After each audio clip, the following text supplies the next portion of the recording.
Good morning, London. We're outside Southall Station. Today is Nagar Kirtan Day for the Southall community. The Sikh community and many other communities have come together. Graham and his team have come out to campaign to leave the EU. And Graham is one of those prolific workers who's been working for the community and for people's rights for many years. So today we have an opportunity to have an interview with Graham. Graham? Good morning, Graham. Good morning. So what's your sole purpose of being here today? Well, we're here to show solidarity with the Sikh community at the Nagar Kirtan this year, as every year. But we're also, this year, we're putting out a leaflet today, launching our Global Markets Free Nations campaign, to campaign to actually leave the EU. You see, that's very important. Many Commonwealth citizens or citizens that they or their parents or grandparents came from the Commonwealth are getting a raw deal from the EU. Their peoples are not allowed to come into the country without jumping over hoops, but it seems Europeans can walk in when they want, when they wish, and obviously many Commonwealth citizens are not happy with that discrimination against them. All, of course, have a link to the UK, speak English, similar culture, similar background. Many of the countries that their ancestors came from follow many British customs and rules and laws and fit in and integrate well with us. Unfortunately, we're now facing people from Europe who have no regard, no loyalty, no concern about this particular country. And whilst there's many people that contribute to this country, we also know those people who are not, and they're exploiting our with Europe. There are many peoples coming over in a very short space of time, which is causing major problems with housing and house prices as a result of it. There's lots of social conflict building, and that's not good for any community. It doesn't matter who you are. So that is a bit of a problem. But the main problem with the EU isn't just that. It's the fact that we give £55 million a day to the EU. We get probably about £27 million or so back. But of course that back is decided and spent by the EU, isn't decided by the UK. And of course the UK government should be deciding where that £55 million a day is spent. As I say, at least half of it we don't get back anyway, so that's a net loss to us. And most of that money is spent on the EU bureaucracy and given to the poorer countries of the EU. That's fine if you believe that the EU is a country, but it's not a country. We are independent nations, and we believe we should stay as a free nation, as indeed should all the other countries. We shouldn't lose our identity to Europe, and that is what we're being threatened with. So economically, we believe that it's better off trading with the world and cutting our own deals. There was a life before the EU, there will be a life after the EU. We're the 5th largest economy in the world. We are powerful, we are strong. We can maintain that and we can increase that. But the EU is holding us back. Separately, of course, the EU doesn't want us to exist as an independent country. It would like us to be integrated into Europe. They wanted us as part of the euro. Fortunately, we said no to that, and in the end, of course, the euro has been a disaster. We weren't part of it. But of course, because we trade with the EU, because the EU is determining a lot of our trade deals, it does impact upon us. And that is a negativity, and we need to get away from that, out of the EU. Also, we believe in free nations. We believe nations should be independent. One nation that we like, as internally and externally, Switzerland, a neutral country. It's one of the highest prosperities in Europe and indeed the world. It has very little conflict. People get on. Consensus politics is the name of the day in Switzerland. We like that as a model country. And lo and behold, it's not part of the EU. We don't believe that's a coincidence. So that's the sort of country we'd like to emulate. Free and independent, safe, secure for the citizens of Switzerland. We'd like to see the same for the citizens of the UK. It's economically better for us to leave the EU, and it's also socially better for us in the long run. Probably a combination of both, but the EU of late, when the Eastern European countries joined the EU in the last few years, it meant that we had an open border, and that open border has meant that many Eastern European citizens have come to the UK. And what does that mean? Pressure on housing, There's a greater demand for housing, so the house prices go up massively. There's not enough properties to house everybody anyway, so you now getting HMOs, which are houses of multiple occupation. 20 into one house. It's socially bad. It creates conflict. Also, of course, is that wages have been undermined. Wages have been pushed down because people from poorer countries in Europe are prepared to work for lower wages, and that, of course, has affected everybody's wages. So big business loves the EU because it loves cheap labour. It loves that.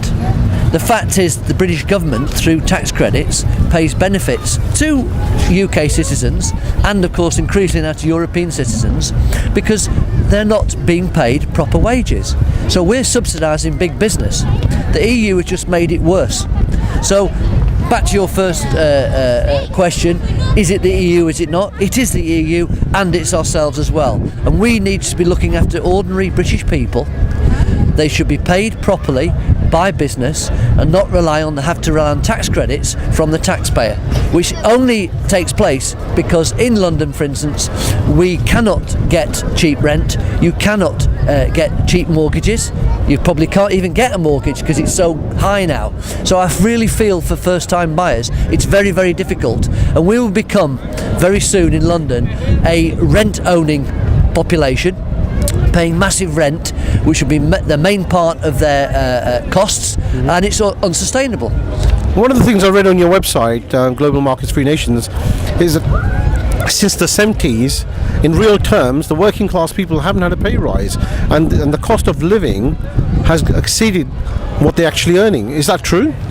Well, of course it is true. I say you wouldn't get tax credits if people couldn't live under the wages that they were receiving. The reason that tax credits were introduced is because clearly the government could see that the poverty level could not be breached by the wages that many people were earning in London.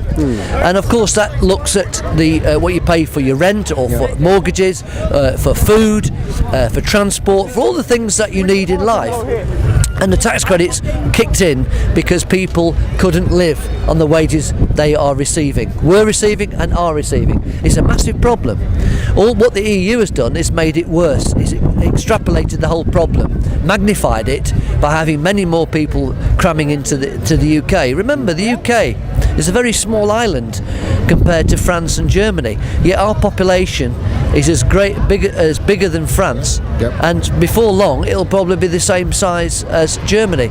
Yet our geography, of course, can't be changed. We will remain a small island, and worse, of course, it's all been concentrated in the south, in the cities, but in particular London. And London now is of a greater size, population size, than it's ever been in its history. I mean, that's legal, let alone what illegal residents are in London. So that creates social conflict, that creates poverty because people are forced to live in homes which are not fit for purpose.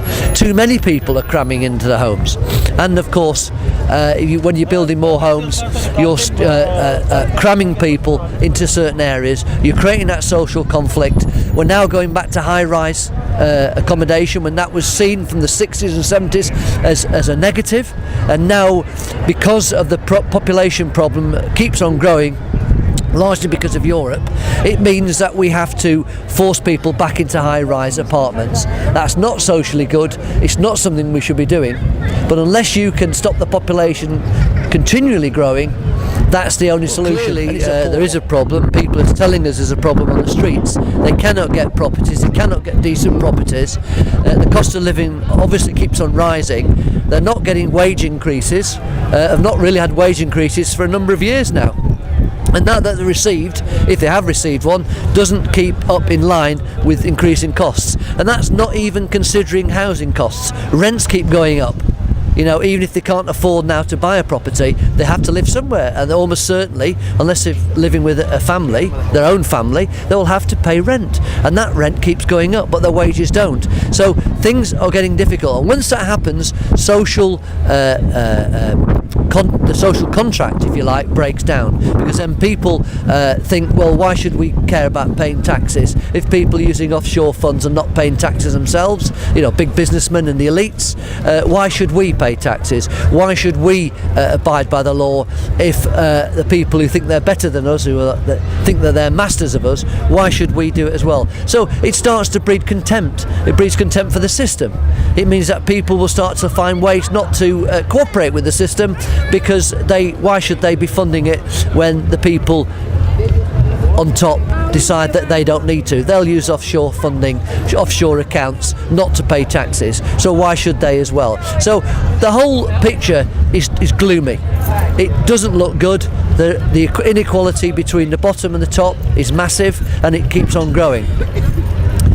So it's a problem that we need to resolve, and it seems at the moment nobody wants to resolve it.